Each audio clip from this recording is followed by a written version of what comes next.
Olá, que tal a gente embarcar numa viagem no tempo? Nosso destino é um lugar que, embora pareça distante, ajudou a moldar o nosso mundo. A Judéia do primeiro século.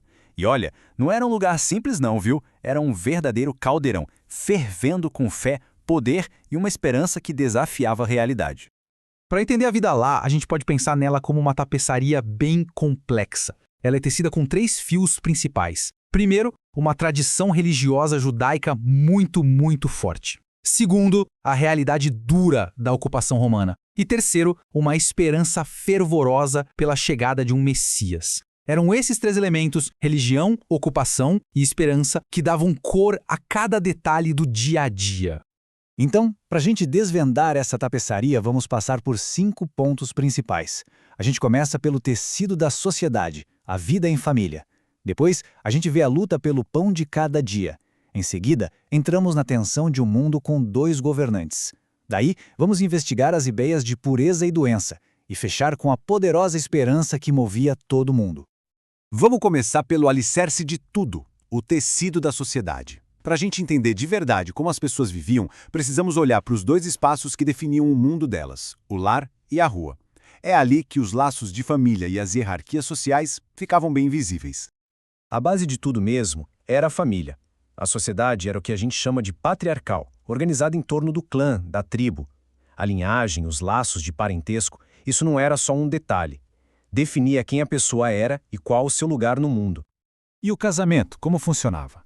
Bom, era um processo bem formal, muito sério. Tinha o noivado, que já era um acordo tão forte que só podia ser quebrado com um divórcio. Depois, o noivo pagava um dote para a família da noiva. E só então acontecia a união final. Era um pilar da sociedade, não só uma questão de romance. Agora, olha que interessante essa pirâmide social. A hierarquia era bem clara. Lá no topo, sacerdotes e famílias ricas. No meio, o pessoal que colocava a mão na massa, artesãos, agricultores, pescadores. Na base, servos e trabalhadores. Mas percebe que tem uma categoria separada ali? Os párias. Eram os publicanos, judeus que cobravam impostos para Roma. Imagina, eram vistos como traidores, profundamente desprezados pelo próprio povo. Certo. Com essa estrutura social em mente, vamos agora para a realidade material.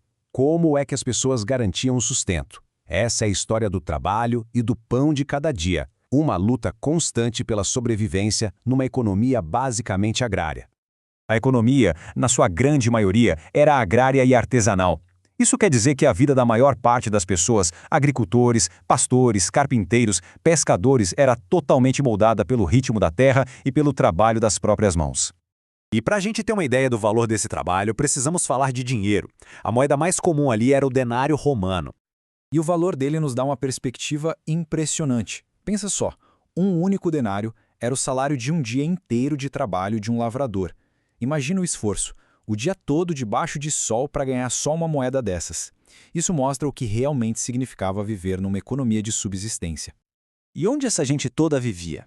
As casas eram simples, feitas de pedra ou tijolos de barro. E os telhados planos não eram só para cobertura não. Eram espaços de convivência, usados para um monte de atividades do dia a dia, desde o trabalho até o descanso em família. Bom, já vimos a sociedade, o trabalho, agora vamos para a política, que era uma coisa de louco. Viver na Judéia do primeiro século era ter que se virar no mundo com 2 governantes, espremido entre o poder do Império Romano e a autoridade da própria liderança religiosa judaica. E essa imagem aqui ilustra perfeitamente essa tensão. De um lado você tinha um poder romano, o imperador, o governador como Pôncio Pilatos, os soldados e os impostos. Do outro lado, a autoridade judaica, o Sinédrio, que era o Tribunal Supremo, o sumo sacerdote e a influência religiosa dos fariseus e saduceus.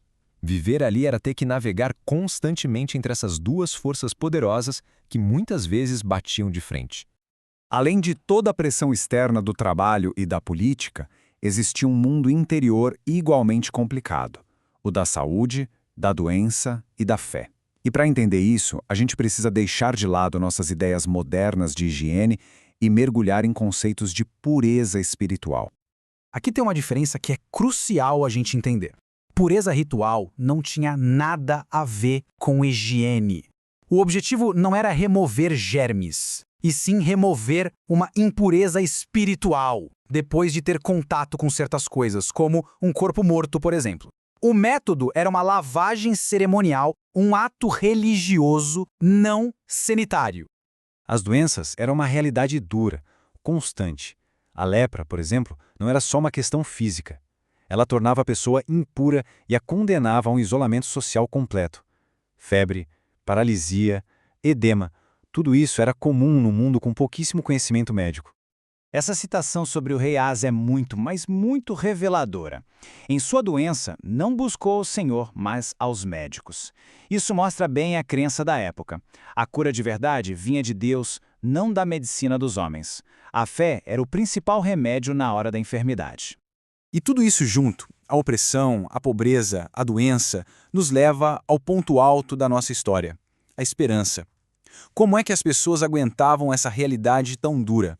A resposta estava na poderosa expectativa por um novo reino, uma solução para toda essa opressão. No meio dessa confusão toda, ocupação romana, pobreza, doença, uma pergunta ecoava com muita força. Afinal de contas, o que era esse tal reino de Deus? E a resposta era radical. O reino de Deus não era um estado político para derrubar Roma. Não, era um estado moral que Deus estabelecia dentro da pessoa. Um lugar onde se entrava por meio de um novo nascimento. Era uma revolução de dentro para fora. Mas essa esperança não era só para o presente. Ela apontava para o futuro. A crença era que a manifestação total desse reino, com todo o seu poder, só viria com o retorno de Cristo para julgar as nações. E era essa promessa de um acerto de contas final que sustentava as pessoas no meio das dificuldades. E isso tudo nos leva a uma última reflexão. No mundo com uma pressão tão imensa, como é que a esperança sobrevive? A resposta, na Judéia do primeiro século, parece ter sido uma fé profunda, uma fé num reino que não era deste mundo, mas que, ao mesmo tempo, transformava completamente o jeito de se viver nele.